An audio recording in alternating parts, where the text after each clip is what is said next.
This is The Guide Gals, a modern, wedding-focused podcast by the experts at Here Comes the Guide. I'm Chelsea, a designer and inspired creative who's probably racked up over 6,000 hours on Pinterest, and the friend who's going to shoot it to you straight. And I'm Caroline, a social media manager who is obsessed with dogs as ring bearers and will inevitably cry over your wedding video. We've seen it from all sides. We've been brides, planners, bridesmaids, and have worked with standout brands throughout the industry. Think of us as an extension of your wedding party and hang out with us as we share the ins, outs, ups, and downs of the road to I Do.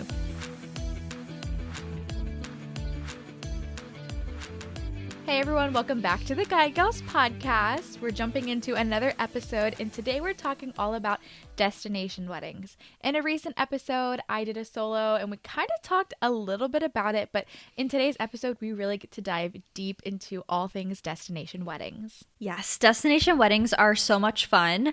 It's really like you and your guests, like not only are you celebrating a wedding, but you get to have like a whole vacation involved too, so they can just be really exciting.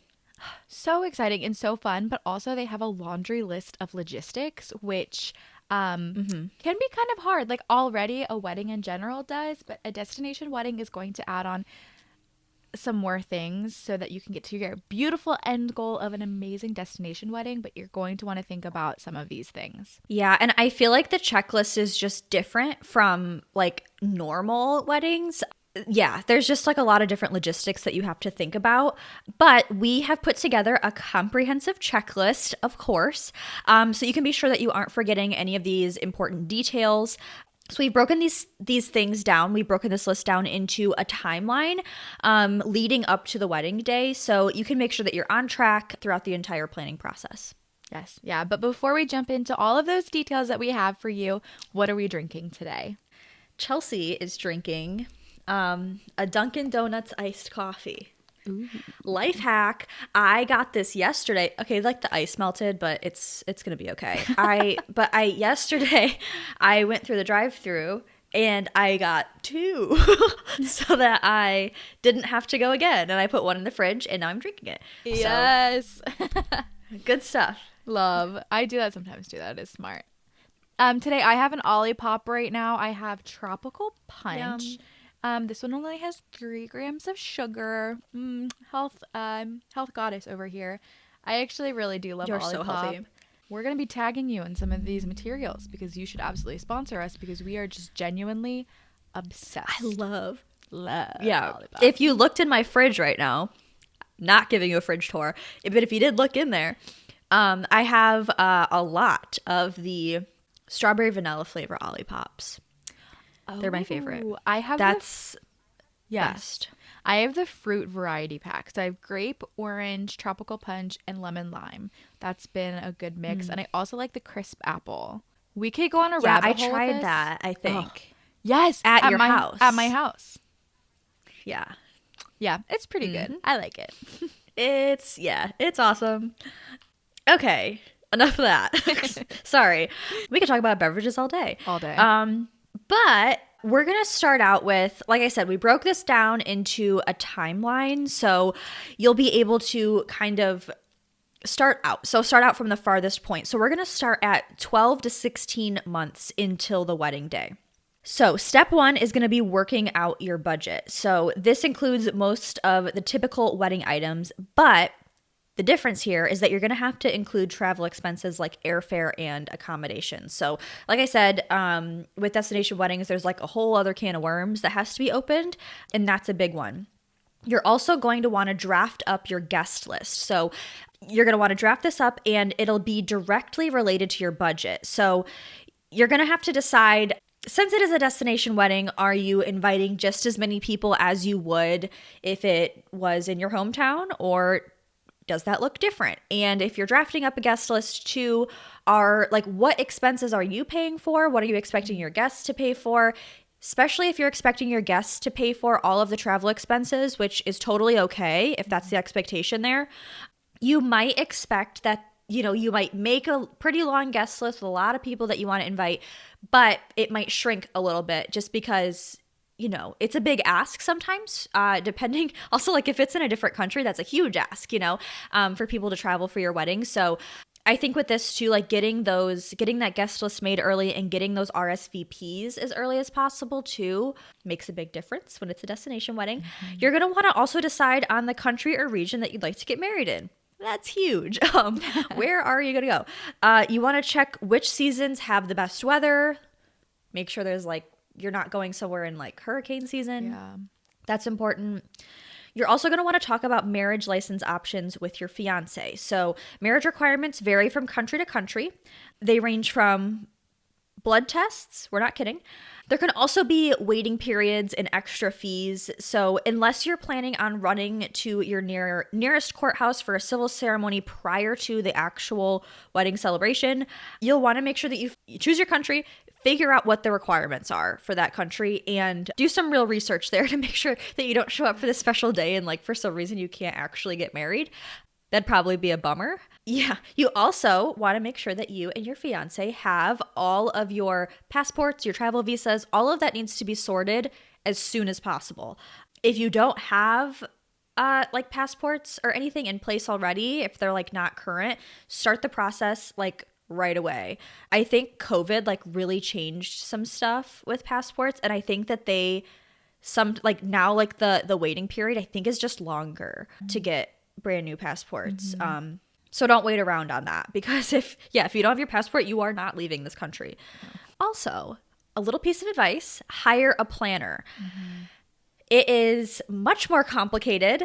Like we said, there's a whole other can of worms to open up when you're planning a destination wedding. So hiring a planner, especially one who has experience in planning destination weddings, is going to help you out so much. They're a professional. They understand all of these things. You can read through this checklist as many times as you want, but that planner is probably going to even have like more extensive advice and pointers for you.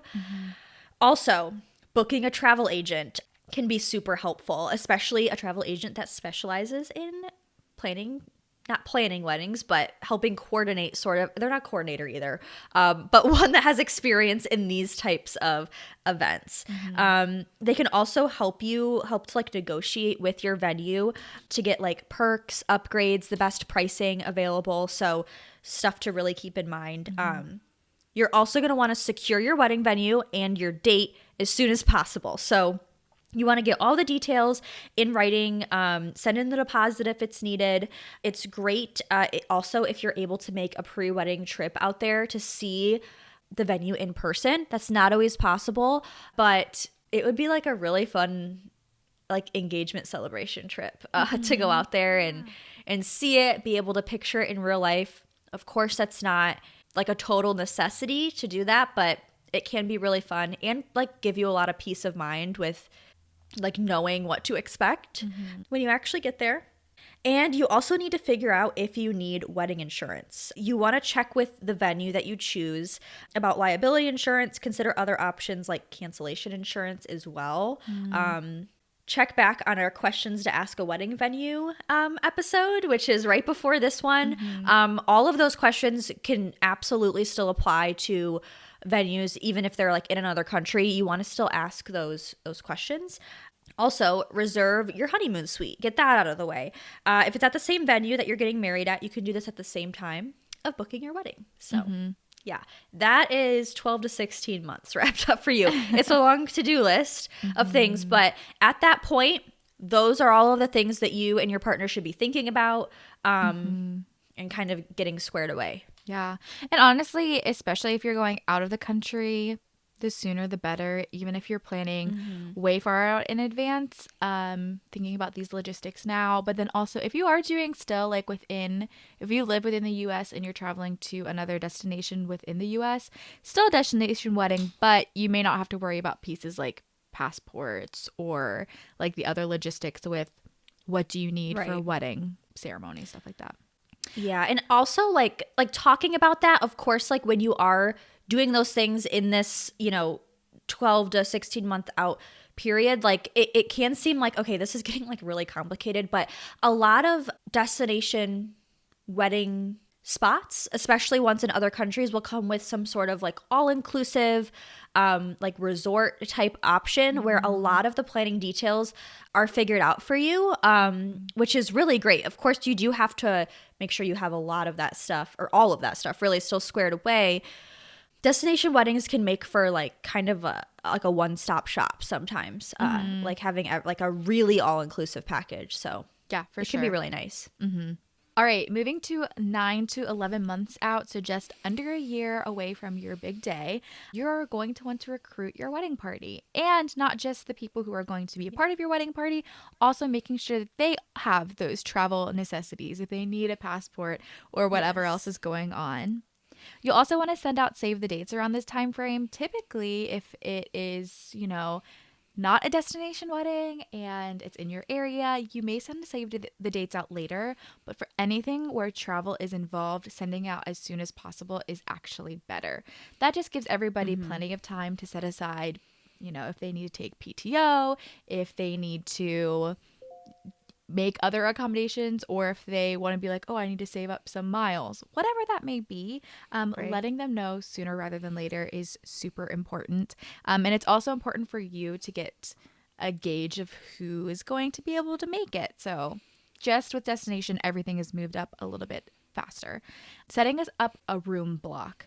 You have probably already looked into some of those accommodations already within the earlier time frame, the like 12 to 16 months that Chelsea was just talking about. So you can also now get together and figure out what you need for a room block, and deciding what is the best hotel accommodations for your guests. Then you're going to want to create a wedding website that includes all of these details. You want all of the travel details. Once you set up the room block, get those accommodations on there, include local maps, airport information, registry details, weather, so guests know what to pack. I think it's Your really guests are going to love you for Yes. having that in place. Yes, Yeah. put that in there early. I would especially get pretty specific on airport, especially if it's not a well-known travel place, I guess. I remember my friend's destination wedding where like we could have gone to two different ones, but one was easier and we weren't sure which one we should choose. So just get really granular on the details on your wedding website. You're also going to want to plan any wedding related events. Destination weddings require travel for a lot of the guests. So naturally, they become longer celebrations. You might want to host additional events. You may want to turn it into a full-blown wedding weekend. So you might have a welcome dinner, a brunch one day. I think we talked in one of our previous episodes about this one destination wedding I saw. They did a boat day together with all of their guests. Like, you're going to want to start planning these things because then you can include them on your RSVP cards. You want to plan all of those events, those parties, because you're going to need guest counts for each of those events. And some guests may make it to some, and some guests may not make it to any, and everything in between. So just make sure you're planning those events and getting that information out as quickly as possible. And if you're going to include registry information on your website, you're going to want to create that registry. Yeah. Just keep in mind that your registry may look a little bit different because guests are traveling. So sometimes guests will bring, of course, this big box of a blender that they got you from your registry. You may need to set it up or set reminders on your website at wherever that like, don't bring the gifts to the wedding necessarily. Yeah. Bring a card. A card is probably something that you can accommodate, but just be aware that like, unless you want to take on the logistics of bringing all of these gifts home with you, just start talking about that and let everyone know that maybe they don't even need to bring a present. Maybe their presence is just enough. Yeah. Yeah. And honestly, like if something to know, you can always put on your registry or on your website that like maybe you have a registry that you created with like those physical gifts like blenders and whatever else like of the sort. But you could have on there that you prefer for it to be shipped to your home, and people will do that. Not everyone will do that. Like there will be people that will still show up to your wedding with a big box and will expect you to figure out how, I mean that sounds like you're ungrateful for the gift. I don't mean it that way, but people are just going to kind of do their own thing, or they're not going to realize that they kind of like broke the rule or did it differently than you requested. So yeah, just keep in mind that even if you request certain things, people are still going to bring gifts to the wedding, and you're going to have to figure out a way to get those home. So I know like a blender, I'm imagining like shipping a blender would cost a lot of money, and like figuring out how to put it in your luggage would also be like really complicated. Yes. So you could always opt for asking for like gift cards to certain places where you might be registered at, or like finding a kind way to request like cash only, like monetary gifts only, like Right. like something like that. Yeah, It might make things easier on you. for sure. Then you're going to want to say yes to the dress, find your tux, whatever it is you're wearing. And of course, taking that ceremony and reception location into account. If you need to carry it onto an airplane, a huge ball gown may not be the right idea for you. So also keeping in mind some of those packing details. And if you want to Right, have and multiple, you're gonna want to carry it on. That's the thing. Yeah. You don't want to lose your wedding dress. Yeah. You don't want the airlines to lose your luggage that has your wedding dress in it. So that's something to keep in mind too. oh my gosh, absolutely. Yeah. And if you want to have multiple outfits, you're gonna you just have to think about the logistics of the spacing for that. And also, to go along with that travel aspect, purchasing your tickets ahead of time as soon as possible. Get early bird discounts. Keep your eye on any sales or things. I wouldn't fly Spirit or Frontier for this. Like, get a reliable airline, and also maybe get yourself a little upgrade, because that can be an amazing part of your traveling. Yeah, so get on that. Also, you're going to want to work with your coordinator or your planner to start finding those vendors. There could be a lot of different things involved in that. If you're bringing in a vendor from another place, they may incur travel fees. You might book some vendors there, like in that physical location. So you may need to have other meetings and virtual things. So you might have to do some online consultations for that. So just start this process here, because there's always a lot of vendors, and you may be able to fly some in, but you may need to also work with some there. So start those conversations in that 9 to 11 month time frame. Okay, now we are at that 6 to 8 month out mark. So here is the time we're going to want to take engagement photos if you'd like. This can be with your wedding photographer if they're local to you. I feel like that's really cool and special when wedding photographers offer that. Then you have photos that are like the same style, the same vibe. I love when they do both. Otherwise, you might need to hire another photographer for just an engagement session if you are working with a wedding photographer that is in that destination where you're getting married. You're also going to want to work with your venue or your caterer to figure out the menu. So unless you're able to fly out there before the wedding, you probably won't get a tasting until you arrive, like if at all. So you probably won't have a tasting, and that's okay. But you're going to want to talk to the caterer and the venue and figure that out. This might be a place where you ask extra questions, like more questions than you would, obviously, if you would have gotten that tasting, to make sure that the food is what you're going to expect or what you would like.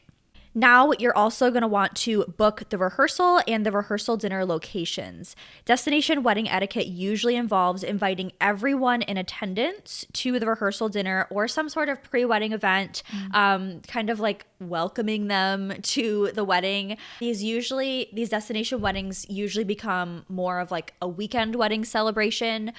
Just because everyone is in the same place, which is really great. You probably will get more quality time with your guests out of this. But yeah, typically everyone is invited to something like that. You'll also want to schedule your dress fitting and get your wedding party attire. This also includes flower girls, ring bearers, so keep that in mind. Now is when you're also going to want to order your wedding invitations. You want to give guests plenty of time to RSVP. This is also going to help you with that finalized guest count. You're going to want to also point them to your wedding website for full details. Like Caroline mentioned, get as granular as possible on here. You want full details on accommodations, transportation, local attractions, especially like people are going to be like, where are we going to eat? Aside from like the wedding dinner. Any wedding events that you're planning, dress code, and gift registries. Especially, yeah, people need to know what to pack as well for this trip. You're also going to want to set dates and locations for bridal showers and your bachelorette parties. Create your guest list for these events and let your maid of honor or your best man handle the rest. You'll also want to book your wedding day transportation if it's needed. If your room block is at a separate location, you might need to get like a shuttle service for your guests from place to place. You'll want to continue booking your vendors. So definitely have your photographer and caterer locked in by now. Those should be checked off the list. But you'll also probably want to start looking into booking the following if you haven't already. This includes an officiant, your florist, DJ or band, cake maker, videographer, rentals and linens if you need those, hairstylist, makeup artist if you're going to have that. And then the last step here at this 6 to 8 month mark is reviewing all of your contracts and getting everything in writing, and like seriously everything. Get everything signed, get everything in writing, review it all, make sure you understand it all. Yes. Yes. Yes. Everything. Literally everything. I just realized I have been saying this, and then listening to Chelsea in this last one, we keep saying gonna wanna. I'm literally like, if you guys took a shot every time we said gonna wanna in this episode so far, you'd be I'd probably dead. recommend you don't do that. Yeah. I just, because I kept Sorry. trying not to say it. No, so if Maybe guys, switch it up. I know, if I pause during this, it's just because I'm trying to think of something else to say than gonna wanna. Anyways. Let's expand the vocabulary. I know. Cool. All right, a little bit of a shorter list in this 3 to 5 months to go, but first you're going to, I almost said gonna wanna, you're going to start scheduling any information or any informal recreational activities. This is totally optional, but if you're going to be in a tropical paradise like we talked about before, you could go on a boat day. That sounds amazing. Or a snorkeling excursion. I feel like I'd be into that. That sounds like fun. So just update your wedding website to inform guests that like there are more things being offered, or let other people know, hey, this group is getting together. If you want to be a part of it, just let us know. Then you also want to purchase your wedding rings and any other accessories, your veil, your shoes, undergarments, anything else. And a super fun part is to finalize those honeymoon plans. Maybe you're staying longer in the destination you're at, or maybe you'll be traveling elsewhere. So if you're traveling elsewhere after that, more logistics will be involved, of course. But if you're staying there, maybe it's actually pretty easy. But just finalize any and all of those plans. Okay, now we're on to 6 to 8 weeks before the wedding day. I have a list to start out with the things that you're going to want to... Oh my God. I know, You're so right? right. Yeah. I have a list of the things that you should finalize and confirm. Your flight and your hotel bookings, your guest RSVPs and meal choices, your wedding vows and readings with your officiant, the shot list for your photographer and your videographer, menu, beverage, and catering details, all rental delivery times and pickups, a song list for ceremony, cocktail hour, and reception with your DJ and or bands and musicians. This also includes a do not playlist if you have one of those. Timeline for the reception and who's giving the toasts. Next on the list is getting any required vaccines before traveling to your destination. Just another one of those things to think about. Also, do you have all necessary legal documents in hand? This might include passports, birth certificates, visas, anything else to make your destination wedding legit. Order, I almost said gonna wanna again, so that's why I'm pausing now. Order the wedding favors for your guests. Buy the gifts for your wedding party and the parents of the couple. Also, if you want to get a gift for your fiance, now's the time to do it. Get that squared away. Arrange welcome bags for your guests if you're going to do that. Like I said, it a lot of times is common practice with these destination weddings that everyone kind of meets when they get there, and having some sort of welcome bag can be really cute. It might include like a welcome note, an itinerary, maps, locally made treats. That's really fun. Travel sized essentials. Like if you're going somewhere tropical, maybe you'll get them some sunscreen or like something like that, or like a cool hat. I don't know. You don't have to break the bank, but No. But it can be really details, cute. Yes, they're so cute. I love them. Now we're getting closer to the day. We are 3 to 5 weeks out from the wedding. And so send anything you can't take with you on the plane to the on-site wedding coordinator. So things like reception decorations, those favors, the welcome bags, paper goods. Make sure they are sent off with a trusted and timely shipping method, and get insurance for those packages. So if you don't have somebody who's on site, you may have to look into some other third-party options for things that you can do to send it there. But it's just nice to know that the things have made it there safely and not in a last minute jam if things don't make it there. Then you're going to pick up those wedding rings, proofread any engravings that you get on those, and grab any of those additional accessories and things that you need. Have the final dress fitting, bring your shoes, undergarments, and accessories so you get the full impact, so you have all of that together so you know if you need to change anything. You will have to hunt down anyone who hasn't RSVP'd yet. If they haven't RSVP'd by the 3 to 5 weeks out, like, they maybe shouldn't come, but, hunt them down, make sure.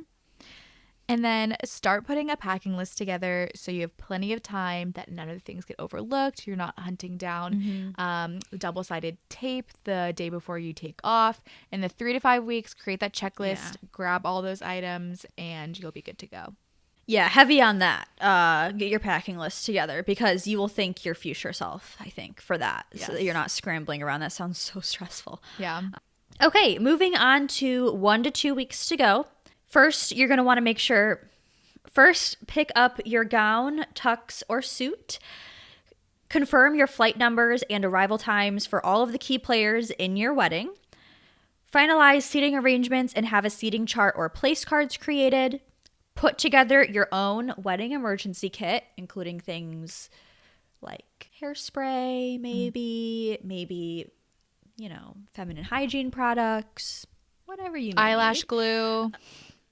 Yeah, that double-sided tape Caroline mentioned.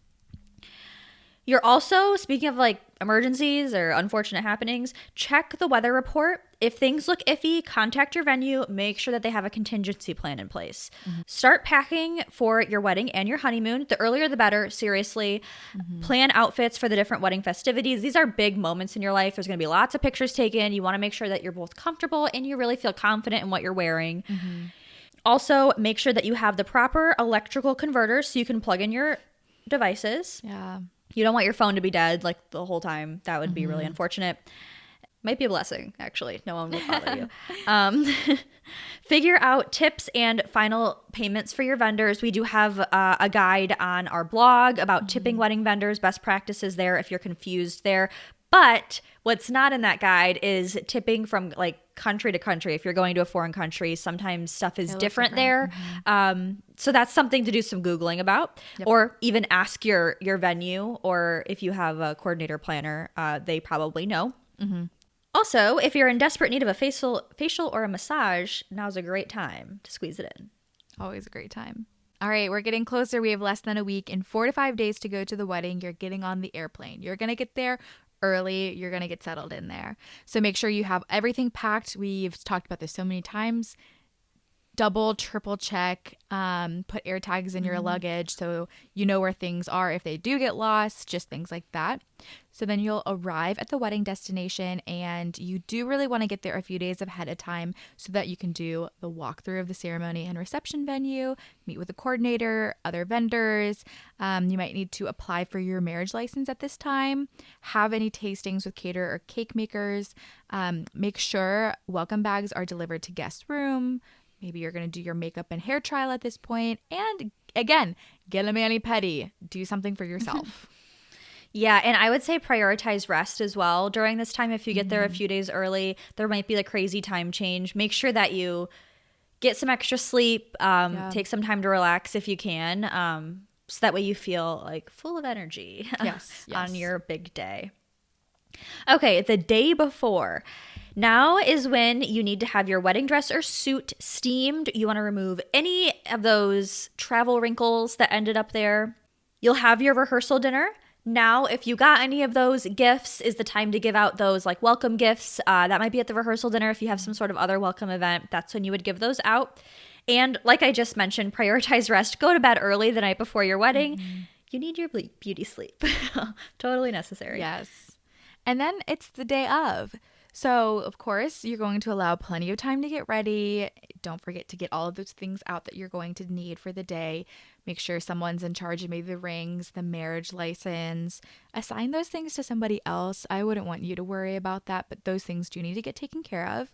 And do the rounds, like really, especially at destination weddings, make sure you're thanking people for coming. It's a big deal that they took time off of work or came all the way out to celebrate you. That is a big deal, and thanking them is just a small gift of appreciation to them. And enjoy the day. Like, you've done so much planning for months and months and months and months. Enjoy it. Stop and enjoy it with your spouse and just be in the moment. And then after that, honeymoon, happy ever after, the perfect wedding, the perfect marriage. That's what I'm speaking into existence for all of you. Yes, we're manifesting Manifesting all it of that for you. Yeah. So we hope this list makes you feel super prepared. We went through a lot of different things and probably could have talked at length about any and all of these details, but we also do have a free downloadable version of this checklist that can be found on the website. So if you weren't furiously scratching down notes, don't worry. Like, we have a full list for you to come back to. And I know for me, it's easier sometimes to have something tangible as a guide than just listening to an episode over and over again. Yeah, I'm a tangible person too. I need to write things down. I need to have it for real. But yeah, this was a super fun episode to talk about. I know we're both like very like checklisty kind of people. We like to be very prepared. So listing out all of these things, there's a lot of things that I know that I would never have thought about when it comes to this. But destination weddings are so cool. I still haven't been invited to one, so like, let me know. But I hope it was helpful.